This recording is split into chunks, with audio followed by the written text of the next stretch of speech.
Alô, galerinha, bem-vindos a mais uma hora do exercício todos os dias ao meio-dia aqui no canal do Professor Guerra, continuando com a questão 47 da prova da FUVEST 2011. Ela diz: uma das extremidades de um tubo de vidro foi envolvida por uma membrana semipermeável e, em seu interior, foi colocada a solução A.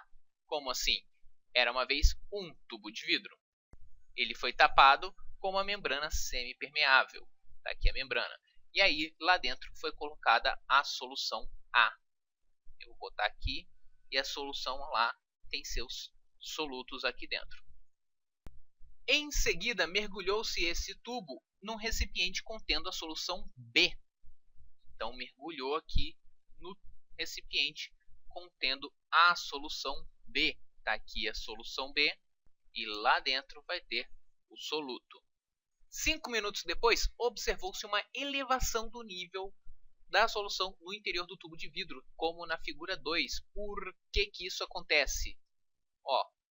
Entrou a solução, solvente dessa solução acabou entrando através dessa membrana semipermeável. O nome disso é osmose.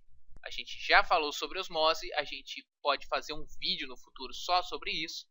Tá? Mas, por enquanto, a gente vai dizer que osmose é o transporte de solvente contra o gradiente de concentração do soluto através de uma membrana semipermeável.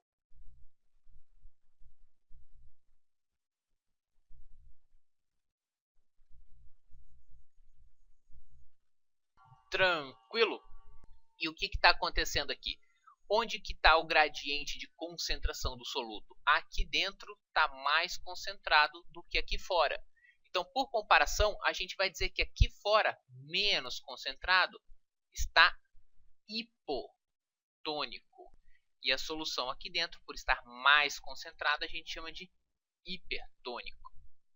Tranquilo? E aí, quem é o solvente? Se for uma solução aquosa, o solvente vai ser a água e ele vai entrar.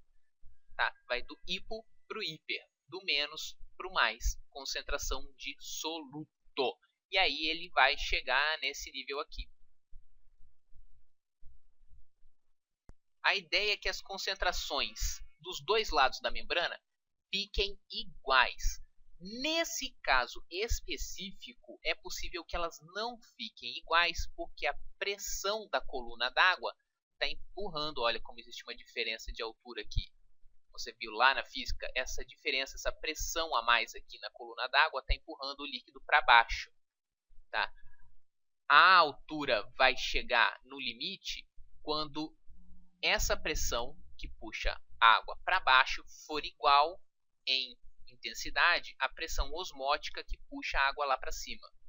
Quando as duas se igualarem em intensidade, vão estar no mesmo sentido em direções diferentes. E aí elas se anulam e a coisa chega numa resultante nula que a água para de subir. Mas isso aí fica para mais detalhes sobre isso, a gente fala em outro momento. A questão simples é, vai do hipotônico para o hipertônico, vai do menos concentrado para o mais concentrado. O aumento do nível da solução no interior do tubo de vidro é equivalente a que a desidratação de invertebrados aquáticos, quando colocados em ambiente hipotônico, pense num, sei lá, num gastrópode aquático, por exemplo, num gastrópode marinho. E aí eu pego esse animal marinho, coloco isso na água pura, por exemplo, hipotônica. É o equivalente? É o equivalente. Eu tenho um animal concentrado num meio pouco concentrado, mas não é desidratação. Ele vai inchar de água, ele vai morrer de excesso de água, na verdade. Tá? Então não é desidratação, é o contrário disso. Letra B. Algo que acontece com as hemácias quando colocadas em solução hipertônica. Quando você coloca a hemácia numa solução muito concentrada, a água vai sair da hemácia. Tá? Quando você coloca no hipertônico, ela vai sair da hemácia, vai do hipo para o hiper. É o contrário do que está acontecendo aqui. Letra C. Ao processo de pinocitose que resulta da entrada de material numa ameba. A pinocitose não é transporte através de membrana, é um transporte mais sofisticado que envolve a mudança na conformação da membrana, é uma estrutura muito mais complicada do que a osmose. Também não tem a ver com isso aqui. Letra D, ao processo de rompimento de células vegetais quando colocadas em solução hipertônica. De novo, quando você coloca na hipertônica, a água sai, tá? Não vai ter rompimento de célula vegetal, ela vai ficar murcha, ela vai ficar plasmolizada. Né? Quando você coloca sal na alface, ele murcha. Tá? E outra, mesmo se você colocasse uma célula vegetal numa solução hipotônica, ela não ia se romper porque ela tem uma parede celular em volta dela. Letra E, então, algo que acontece com as células guarda e resulta na abertura dos estômatos. Que é isso? Estômato é como se fosse uma boquinha, daí vem o nome, que existe geralmente nas folhas, nos tecidos fotossintetizantes e serve para a entrada de CO2. A questão é que quando o estômago abre, a água sai. Tá? Ela começa a perder água por evaporação e isso não é legal. Então o estômago precisa abrir e fechar quando necessário. As células guarda são as células que fazem justamente isso. Elas abrem e fecham como se fossem guardas de um portão. Tá? Essa aqui é um par de células guarda. E elas têm a parede celular mais espessa aqui no meio.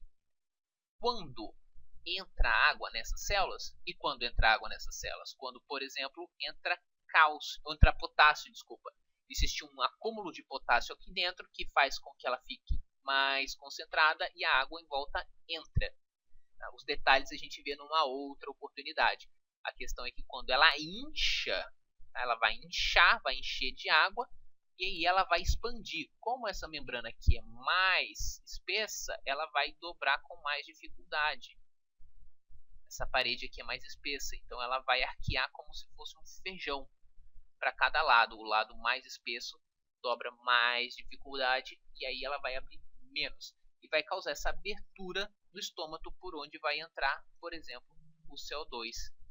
Tá? Tranquilo, tranquilo, tranquilo. Resposta, então, letra E de estômago. Ou de eita, que questão complicadinha essa. Mas nada que a gente não dê conta. Então é isso aí, galerinha. Se você gostou, dá um joinha aqui no vídeo, dá um joinha lá no Facebook, se inscreve no canal. Todo dia tem exercício novo. Amanhã tem mais. E até a próxima.